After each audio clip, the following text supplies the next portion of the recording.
যানজট নওগাঁবাসীর দীর্ঘদিনের দুঃখ। তবে এবার আসার খবর, শহরের প্রধান সড়ক 4 লেনে উত্তীর্ণ করার প্রস্তাবিত প্রকল্প আবার গতি পেয়েছে। দীর্ঘদিন আটকে থাকা এই উদ্যোগ বাস্তবায়ন হলে নওগাঁ শহর পাবে আধুনিক নগরীর রূপ, আর যানজটের দুর্ভোগও হবে অনেকটাই কম।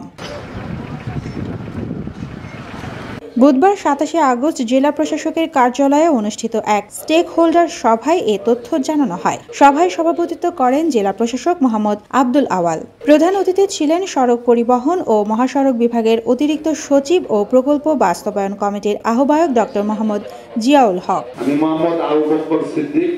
সভায় জানানো হয়, সান্তাহার মোড় থেকে চৌমাশিয়া চত্বর পর্যন্ত 16.50 কিলোমিটার সড়ক 4 লেনে উত্তীর্ণ করা হবে।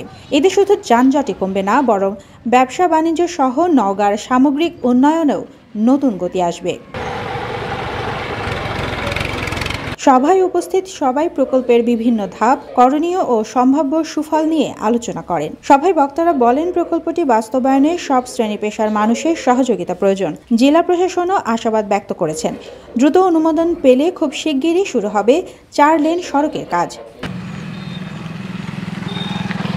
সভা শেষে প্রকল্প এলাকা ও অন্যান্য উন্নয়ন কার্যক্রমও পরিদর্শন করেন বাস্তবায়ন কমিটির সদস্যরা। নওগাঁবাসীর প্রত্যাশা, এই প্রকল্প বাস্তবায়িত হলে যানজটমুক্ত আধুনিক শহরে নতুনভাবে এগিয়ে যাবে নওগাঁ।